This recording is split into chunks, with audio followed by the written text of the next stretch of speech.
चलो बच्चों, good morning. तुम लोग वीडियो देखी है पुराना? नहीं सर। हाँ, नहीं सर, अभी नहीं देखी। अभी नहीं देखी हो। मेनका कह रही है सर देख लिया है डर से। चलो ठीक है, उसको देख लेना। बिल्कुल नए तरह के चैप्टर को हम लोगों ने शुरू किया है और उसको देख लोगी तो फास्ट करके देख लेना, ज़्यादा नहीं, 1-2 घंटे में ख़त्म हो जाएगा तीनों मिला के।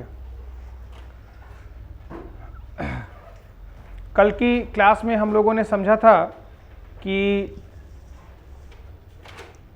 प्रॉफिट प्रायर टू इनकॉर्पोरेशन और लॉस प्रायर टू इनकॉर्पोरेशन, समामेलन के पूर्व लाभ या हानि को कैसे रिकॉर्ड किया जाता है। ठीक है, जिसमें मैंने बताया था कि प्रॉफिट को कहाँ रिकॉर्ड करते हैं? कैपिटल रिजर्व में। और लॉस को कहाँ रिकॉर्ड करते हैं? हाँ, या तो गुडविल में। ठीक है, आसान भाषा में अभी याद रखना है कि गुडविल में ही बोल देना है। लॉस को कहाँ रिकॉर्ड करते हैं? तो गुडविल में। चलो, अब आज हम लोग सीखेंगे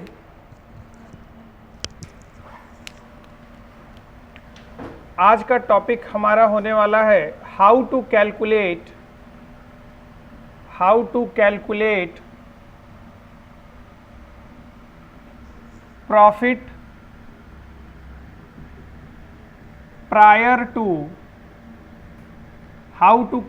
प्रॉफिट प्रायर टू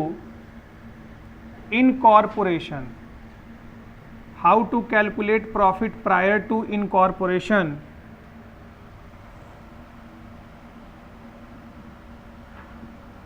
समामेलन के पूर्व लाभ की गणना। समामेलन के पूर्व लाभ की गणना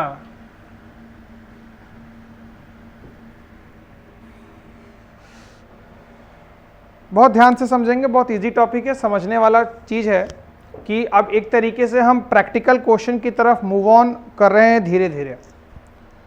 तो देखो, बिजनेस इनकॉर्पोरेट होने के पहले के प्रॉफिट को ही कहा जाता है प्रॉफिट प्रायर टू इनकॉर्पोरेशन।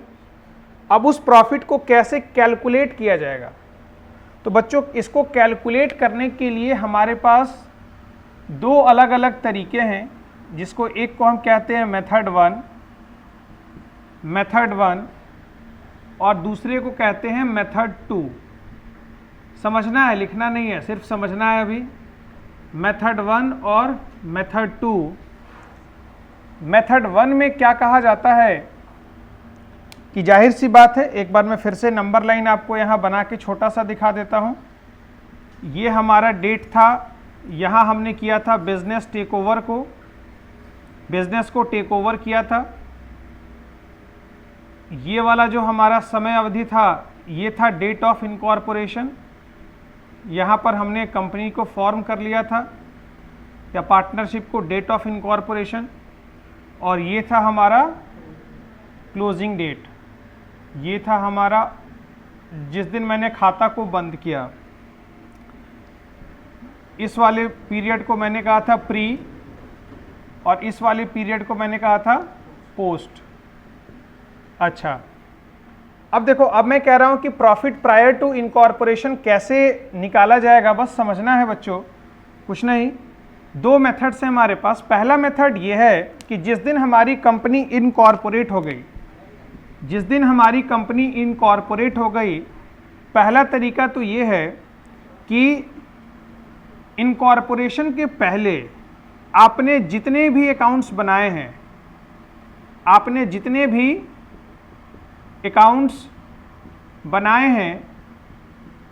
हैं, सबसे पहले क्या करो, सबको बंद कर दो। क्या करो? सबको बंद कर दो। बंद करने के बाद आप फ्रेश तरीके से क्या करो कि आप परचेज कंसिडरेशन में से बंद करने के बाद आप ये देखो कि गुडविल निकल के आया या फिर कैपिटल रिजर्व निकल के आया, गुडविल निकल के आया या कैपिटल रिजर्व निकल के आया। सर इसके बोलने का मतलब क्या है? गुडविल निकल के आया बोलने का मतलब ये है कि देखो कि बिजनेस को टेक ओवर करते वक्त तुम्हें लॉस तो नहीं हुआ और कैपिटल रिजर्व तुम्हें प्रॉफिट तो नहीं हुआ। अच्छा, तो ये कैसे निकलेगा?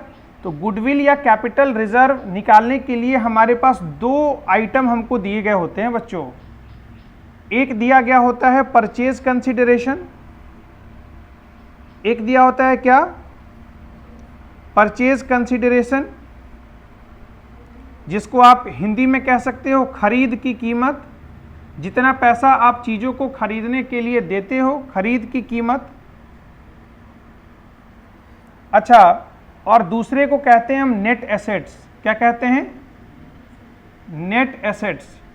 कल मैंने ऐसा ही कुछ सिखाया था, purchase consideration minus net assets बराबर क्या आया था? गुडविल आया था। अच्छा, यहीं पर कॉन्सेप्ट ध्यान रखना है कि गुडविल कब आएगा और कैपिटल रिजर्व कब आएगा। तो बच्चों नियम यह है कि अगर आपने औकात से ज़्यादा, अच्छा नेट एसेट्स का मतलब क्या हुआ एकदम बेसिक लैंग्वेज में, कि कंपनी की औकात कितनी है, उसकी हैसियत कितनी है, उसकी वैल्यूएशन कितनी है, और परचेज कंसिडरेशन का मतलब इस औकात के मुकाबले हमने कितना पैसा दिया। तो सिचुएशन देखो दो तरह की हो सकती है कि अगर परचेज कंसिडरेशन खरीद की कीमत ज़्यादा है किसके मुकाबले? नेट एसेट्स के मुकाबले। तो इन दोनों का जो डिफरेंस आएगा बच्चों, यही हमको देगा क्या? यही हमको देगा क्या? गुडविल। क्या देगा? गुडविल। और दूसरी सिचुएशन क्या राइज हो सकती है कि अगर परचेज कंसिडरेशन खरीद की कीमत अगर कम है उसके शुद्ध संपत्ति से, उसके नेट एसेट्स से, तो उस केस में क्या आने वाला है? उस केस में आने वाला है क्या? Capital reserve. उस केस में आने वाला है कैपिटल रिजर्व। अब इन दोनों में से जो आएगा, नया खाता बनाओ और उसमें रिकॉर्ड करो। एक तो मेथड हमारे पास ये है, लेकिन अमूमन इस चैप्टर के अंदर हम इस मेथड को फॉलो नहीं करेंगे क्योंकि ये एक लेंदी प्रोसेस हो जाता है। तो मेथड 2 क्या है? मेथड 2 यही है कि हमारे पास जो भी पूरे साल का प्रॉफिट होगा, या तो ग्रॉस प्रॉफिट होगा, या फिर ग्रॉस लॉस होगा। इसको मैं कह सकता हूं सकल मुनाफा या सकल लाभ या फिर सकल हानि। अच्छा, इसको क्या कहता है? हिंदी में कुछ करेक्शन हो तो आप दिल पर मत लेना, कर लेना, हिंदी मिस्टेक्स थोड़ी बहुत हो सकती हैं। अब देखो जरा बोलता क्या है कि दूसरा मेथड रिकॉर्डिंग का ये है निकालने का कि इस ग्रॉस प्रॉफिट या ग्रॉस लॉस को, या जो भी जितने सारे बिजनेस के खर्चे हैं उसको आप डिस्ट्रीब्यूट कर दो। इस ग्रॉस प्रॉफिट या ग्रॉस लॉस को आप डिस्ट्रीब्यूट कर दो, या सारे एक्सपेंसेस को डिस्ट्रीब्यूट कर दो पीरियड में, दो अलग अलग पीरियड में, एक प्री में और दूसरा पोस्ट में। तो मजे की बात क्या है कि इन दोनों ही मेथड में से हम जिस मेथड को फॉलो करने वाले हैं इस चैप्टर के अंदर, वो ये मेथड है। मैं बस आपको ये जानकारी के लिए बताया क्योंकि इन चीज़ों का इस्तेमाल, एक चैप्टर आएगा बीकॉम लेवल पर, एमैलगामेशन ऑफ अ कंपनी, उस चैप्टर में इसका भी इस्तेमाल होना शुरू हो जाएगा, इसीलिए मैं अभी से आपको बताते चल रहा हूँ। चलो जल्दी से इसको एक बार फटाफट नोट डाउन कर लो अपनी कॉपी में।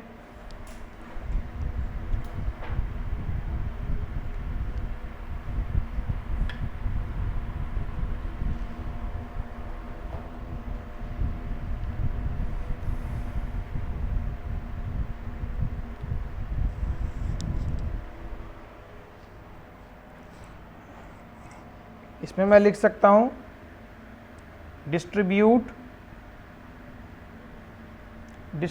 द प्रॉफिट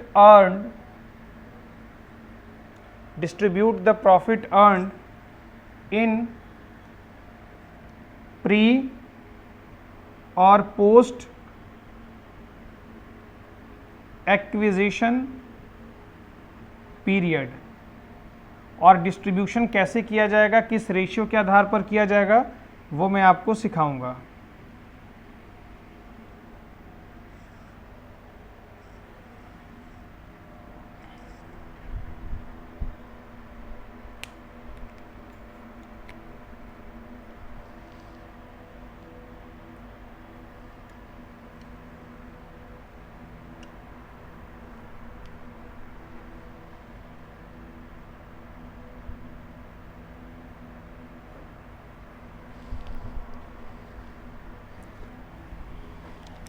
अगर इसको मैं इंग्लिश में लिखवा दूं कि जितने भी अकाउंट्स आपने बनाए हैं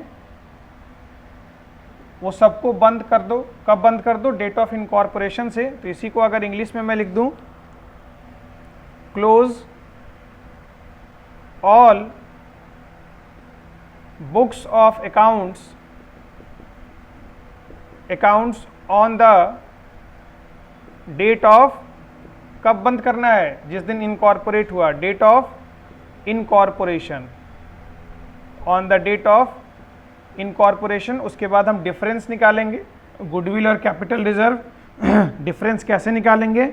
इन दोनों की मदद से। अगर पीसी बड़ा होगा नेट एसेट से तो गुडविल आएगा, और अगर पीसी छोटा होगा नेट एसेट से तो कैपिटल रिजर्व आएगा, और फिर नए बुक्स में इसकी रिकॉर्डिंग कर देंगे।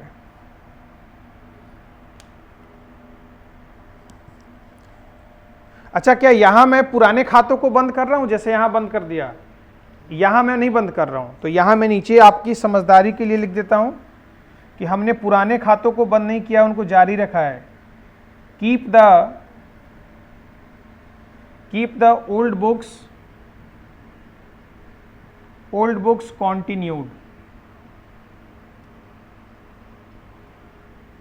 हिंदी में लिख देता हूं, पुराने खाते को यहां बंद नहीं करना। लो, एकदम तोड़ तोड़ के लिखो कि कभी भूलोगे नहीं कोई चीज।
बड़ी लेट हो गए, बैठो यहाँ।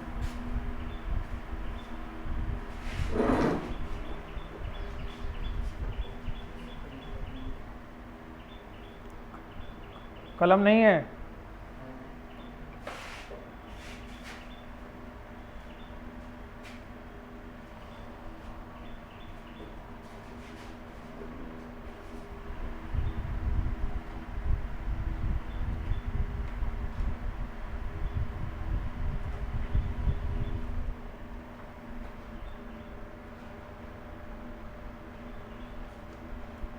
पुरानी जो 3 क्लास हुई है उसको देखे हो? नहीं देखे हो? व्हाट्सएप पे जुड़े हुए हो? नहीं जुड़े हो, ठीक है। इसके पहले अच्छा कल बात किए थे क्या? इसके पहले 3 ही क्लास हुई है, उसको बस देख लेना, कोई दिक्कत नहीं है, सारी चीज़ें समझ में आनी शुरू हो जाएंगी।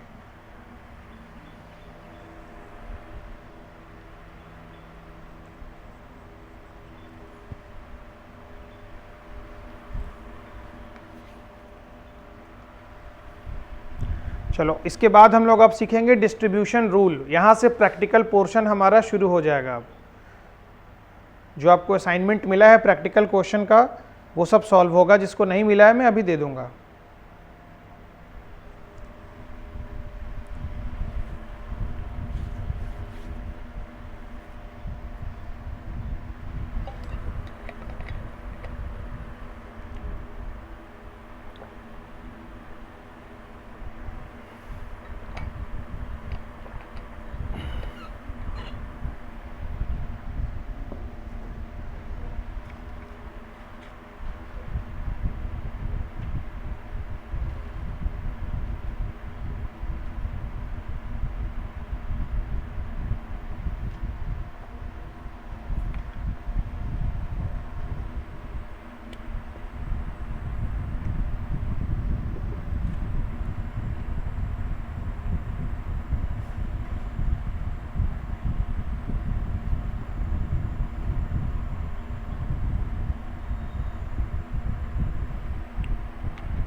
लिख लिए भैया? दोनों एक फेयर कॉपी खरीद लेना नया, उसमें पहले से स्टार्टिंग से सिलेबस वगैरह सब लिख के तब ढंग से लिखना, ठीक है? मैं इनका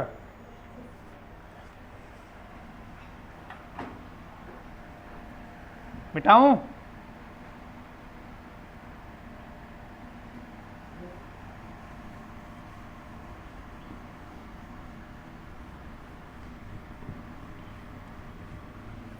ये सब बेसिक चीज़ें हैं जिसके बारे में आपको पता होना चाहिए। अब आओ प्रैक्टिकल पोर्शन की तरफ। अच्छा, हम कौन से मेथड को फॉलो करने वाले हैं? मेथड 2, इसके ऊपर टिक लगा लो। और मेथड 1 को हम फॉलो नहीं करेंगे, मेथड 2 के हिसाब से सारी चीज़ों को चलाएंगे।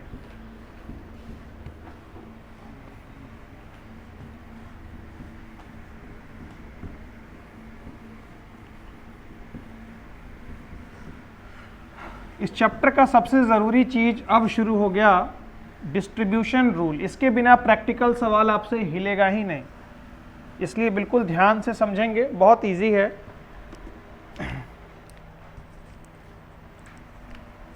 हेडिंग दे लो बच्चों,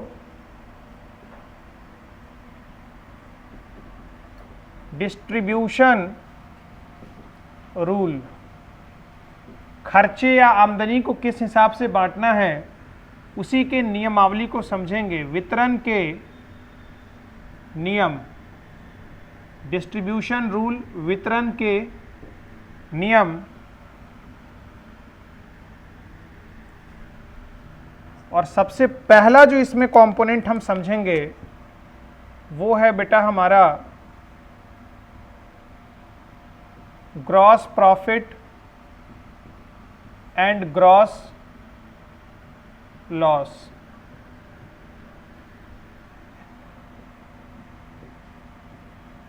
सकल लाभ या सकल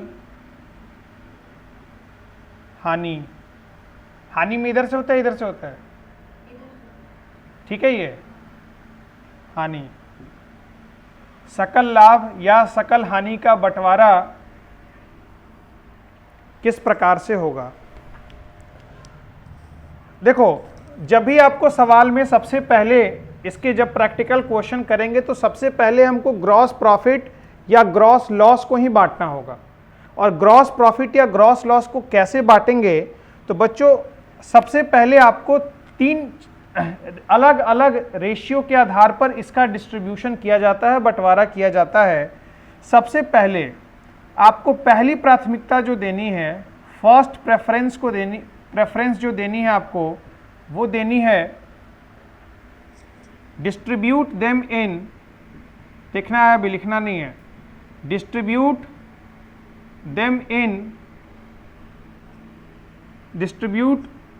them on the basis of turnover.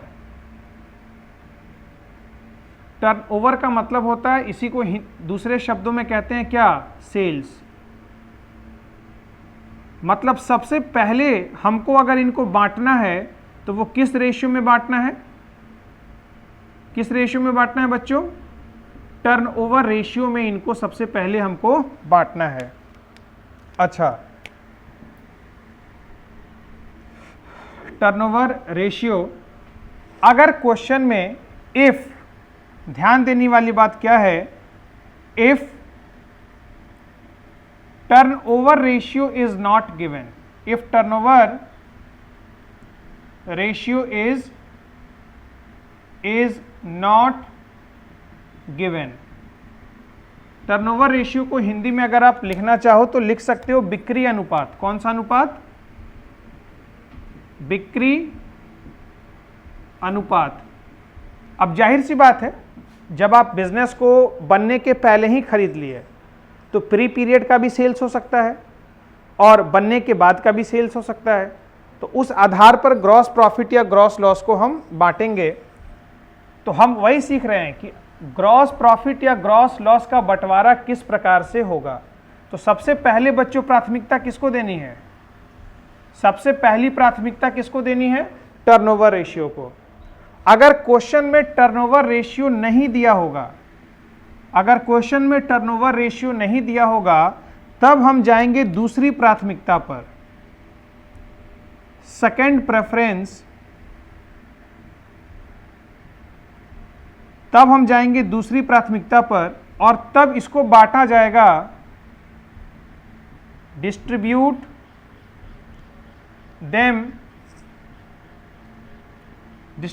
Them on the basis of, तो उस केस में आपको सवाल में दिया होगा कॉस्ट ऑफ गुड्स सोल्ड, बिक्री की गई सामान की लागत, कॉस्ट ऑफ गुड्स सोल्ड। इसका मतलब शॉर्ट में इसको कहते हैं COGS रेशियो। COGS रेशियो बच्चों, सवाल में एक परिस्थिति और उत्पन्न हो सकती है और वो ये हो सकती है, if cost of goods sold is not given. आपको कॉस्ट ऑफ गुड्स सोल्ड भी नहीं दिया होगा। बहुत ज़रूरी चीज़ बता रहा हूँ, चैप्टर का सबसे पहला और इम्पॉर्टेंट हिस्सा प्रैक्टिकल पॉइंट ऑफ व्यू से। और अगर मान लो क्वेश्चन में सबसे पहले हमने इसकी तलाश में गए, ये नहीं मिला तो किसकी तलाश में गए, इसकी तलाश में गए, और अगर ये भी नहीं मिला तो अंत में हमारी तीसरी प्राथमिकता भी है, थर्ड प्रेफरेंस। भैया वही वाली बात है कि सबसे पहले हम दिल्ली जाना था, दिल्ली जाने के लिए सबसे पहले हमने टिकट देखा एसी में, एसी में टिकट नहीं मिला, एसी में नहीं मिला तो उसके बाद कहाँ गए, स्लीपर में, स्लीपर में नहीं मिला तो अंततः जनरल में बैठ के क्या करना पड़ा, जाना पड़ा। हाँ, इसीलिए जब भी आपको सवाल में बांटना हो ग्रॉस प्रॉफिट ग्रॉस लॉस, तो सबसे पहले एसी कोच को देखेंगे। एसी कोच का नाम क्या है, टर्नओवर रेशियो। इसमें अगर ये हमको नहीं दिखेगा तो स्लीपर के तरफ भागेंगे, स्लीपर कोच का नाम क्या है, COGS रेशियो। अब अगर ये भी नहीं मिला तो अब अपनी दौड़ लगा दो जनरल कोच की तरफ। तो थर्ड प्रेफरेंस, तीसरी प्राथमिकता हमको देनी है ऐसे केस में, distribute them on the basis of, distribute them on the basis of, ऐसी परिस्थिति में बच्चों इनको आपको बंटवारा कर देना है टाइम रेशियो में। किस रेशियो में? टाइम रेशियो में। इन सभी रेशियो के बारे में मैं आपको बताऊंगा, डोंट वरी। टाइम रेशियो में, इसको कहते हैं हिंदी में समय अनुपात, इसको कहते हैं समय अनुपात। जो मैंने आपको क्लासरूम में बताया था कि प्री में कितना पीरियड है, पोस्ट में कितना पीरियड है, ये समय अनुपात टाइम रेशियो प्री और पोस्ट से रिलेटेड है, अभी मैं आपको समझाऊंगा। चलो, तो न्यूमेरिकल क्वेश्चन के सबसे पहले हिस्से को हमने यहाँ देखा कि बच्चों अगर सेल्स हमको दिया होगा, sorry gross profit gross loss दिया होगा, तो कितने आधार पर इनको बांटा जा सकता है? बोल बेटा, कितने आधार पर? 3 आधार पर। पहला आधार टर्नओवर रेशियो, दूसरा आधार COGS cost of goods sold, और तीसरा आधार टाइम रेशियो। अगर हमको तीनों दिया है, मान के चलो आपको क्वेश्चन में तीनों दिया है, उस केस में आप किसके साथ जाना चाहोगे?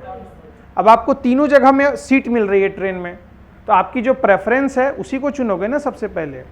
तो उस केस में सबसे पहले किस में बांटोगे? उसको टर्नओवर रेशियो के आधार पर बांटोगे।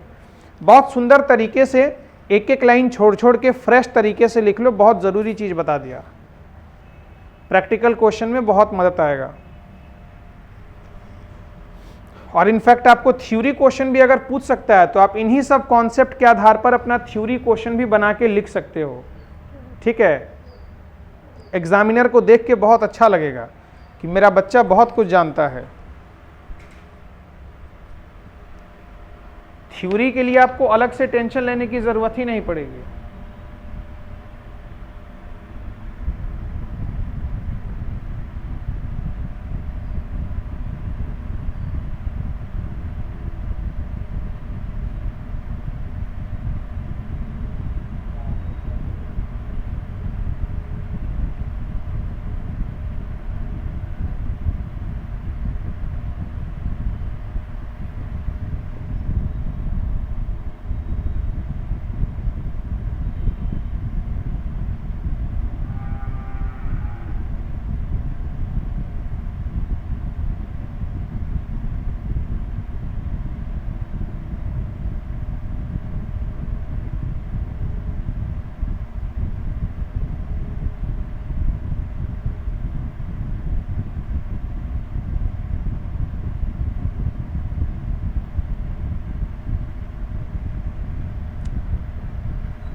बिल्कुल सुंदर ढंग से लिखना है, बढ़िया से, एक एक लाइन का गैप छोड़ के।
जैसे मैं ये लिख रहा हूँ ना फर्स्ट सेकेंड, ऐसे ही इसके नीचे कुछ मत लिखना, दिखना चाहिए।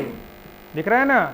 लिखने का तरीका अकाउंट्स में बहुत मैटर करता है, प्रेजेंटेशन के बिना नंबर नहीं मिलेगा आपको, इसलिए लिखने की शैली अच्छी करनी है धीरे धीरे। चलो आओ आगे बढ़ते हैं। अब इसी कॉन्सेप्ट से दो कॉन्सेप्ट हम और सीखने वाले हैं। नहीं हुआ है, जल्दी लिखा कर।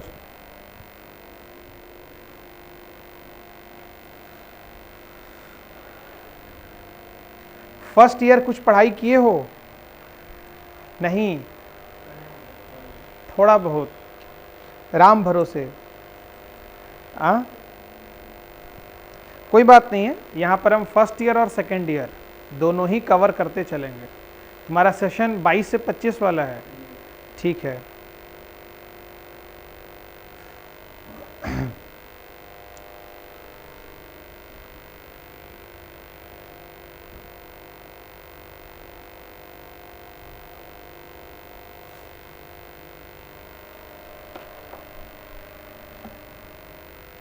चलिए आइए। अबे कितना स्लो लिख रहा है भाई, अबे जवान लड़का है भाई, ऐसे मत किया कर। चलो अब देखो बच्चों, इसी कॉन्सेप्ट के आधार पर दो कॉन्सेप्ट हम और सीखेंगे कि टर्नओवर रेशियो क्या होता है। सबसे पहले टर्नओवर बेसिस के आधार पर हम कैसे चीज़ों को बांटेंगे, ये कैसे निकालते हैं, क्या होता है। और दूसरा ये जो टाइम रेशियो आपको दिया हुआ है, इस टाइम रेशियो को हम समझेंगे सबसे पहले, उसके बाद हमारा ये फुल फ्लेज खत्म हो जाएगा।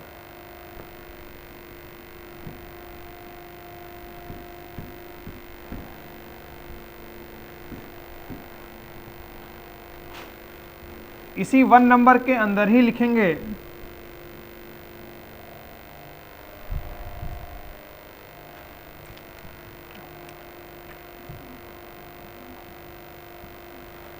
कैलकुलेशन ऑफ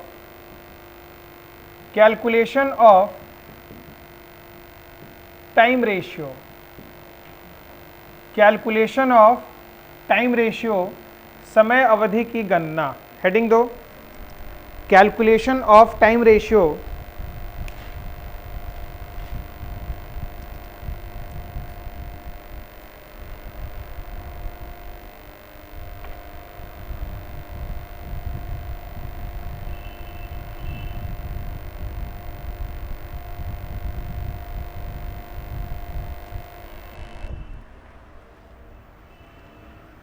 इसमें लिखो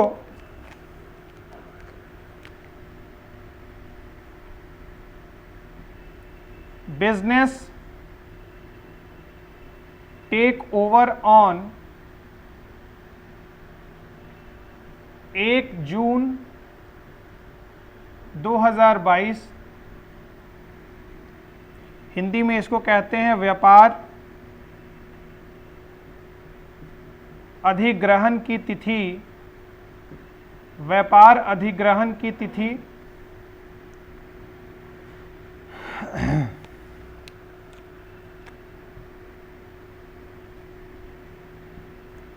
डेट ऑफ इनकॉर्पोरेशन।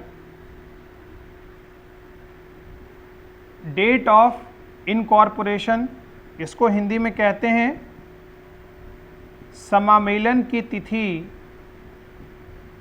समामेलन की तिथि ये मान के चलो, अगर हमारा 30 सितंबर 2022 है और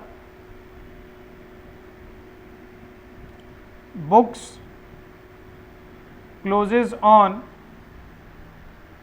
और हमारा खाता बंद होता है कब बच्चों? 31 मार्च 2023। साल यहाँ बदल जाएगा। तो आपको मुझे बताना है कि टाइम रेशियो क्या होगा। आपको मुझे बताना है टाइम रेशियो क्या होगा। क्वेश्चन में ये डाटा दिए होंगे, इनके आधार पर आपको टाइम रेशियो की कैलकुलेशन करनी होगी।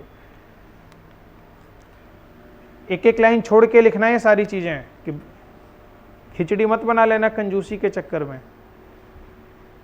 कोई भी क्वेश्चन एक एक लाइन छोड़ के लिखना है फ्रेश तरीके से।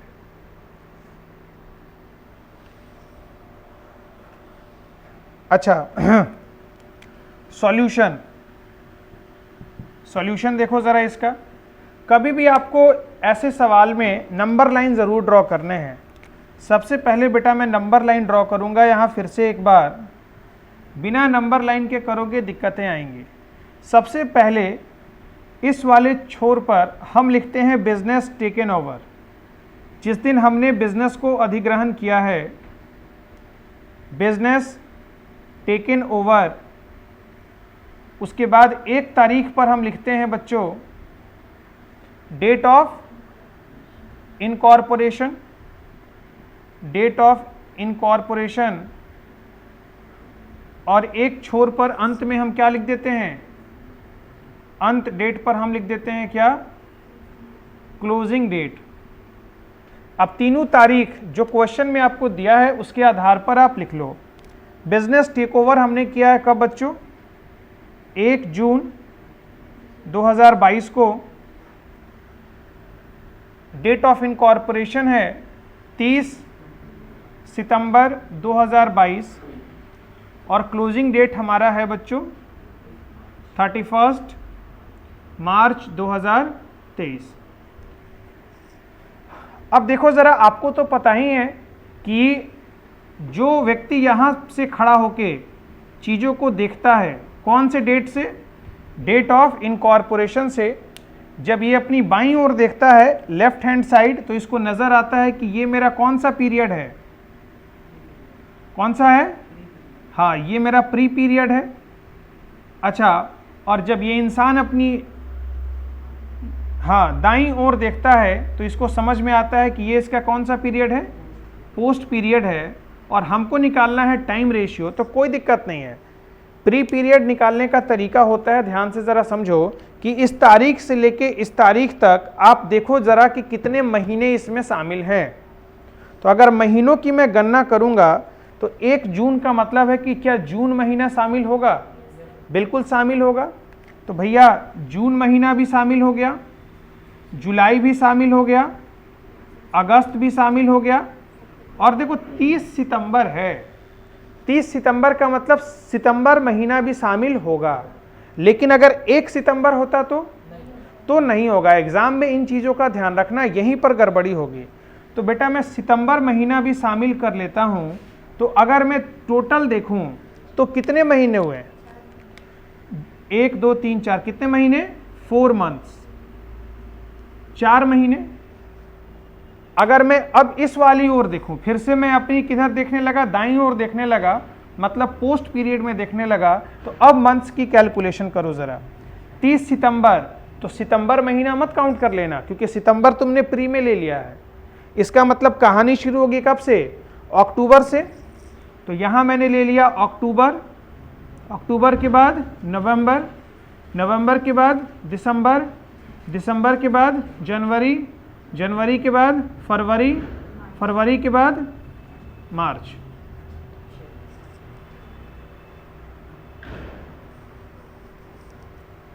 फरवरी के बाद मार्च। अच्छा, अब देखो ज़रा कितने महीने हुए, ज़रा काउंट करो, 1 2 3 4 5 6, ये हुआ कितना महीना, 6 मंथ। तो अगर मैं टोटल पीरियड की बात करूं तो प्री में कितने पीरियड आए, प्री पीरियड में कितने महीने, 4 महीने, और पोस्ट में कितने, 6 महीने।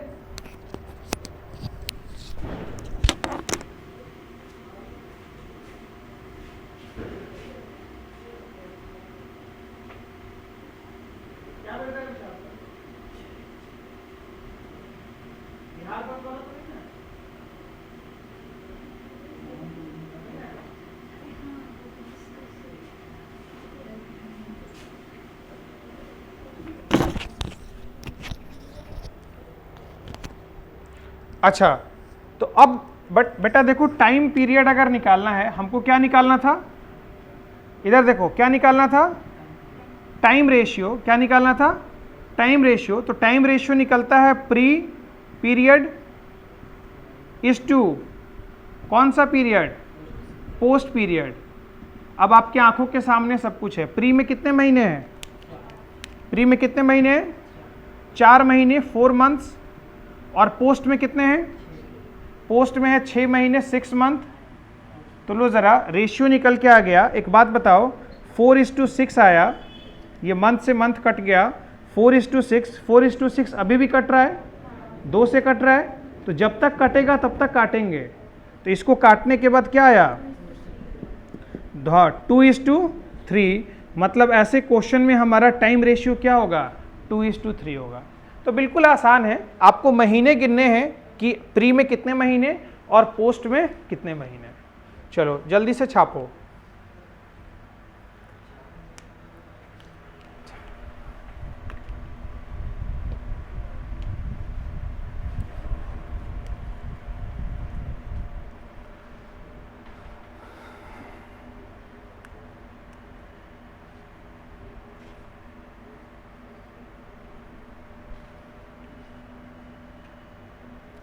आज हम लोगों ने टाइम रेशियो सीख लिया, कल मैं आपको टर्नओवर रेशियो सिखाऊंगा, कैलकुलेशन ऑफ टर्नओवर रेशियो। फिर प्रैक्टिकल क्वेश्चन का एक हिस्सा हमारा कंप्लीट हो जाएगा।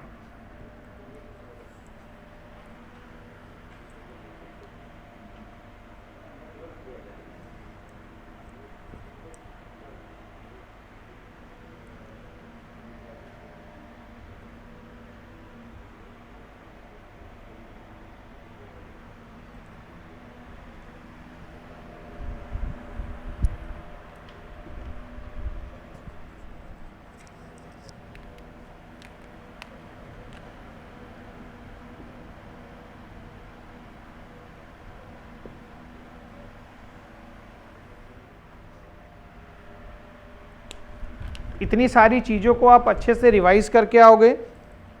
जो भी पीछे जिनका भी छूटा है, जो भी नए बच्चे बैठे हैं, पीछे की तीनों वीडियो को देख के बढ़िया से नोट्स बना लेना एक बार, कि चीज़ें समझ में आने लगेंगे। ठीक है भाई, हेलो। एप्लीकेशन पर भी वीडियोज़ हैं और यूट्यूब पर भी वीडियोज़, ये वाली अपलोड मैं कर दूंगा कुछ दिन तक, उसके बाद यूट्यूब पर अपलोड नहीं करूँगा। एप्लीकेशन को डाउनलोड कर लें, वहाँ पर मटेरियल भी, अभी मटेरियल भी दे दूंगा, रुक जाना अभी क्लास के बाद।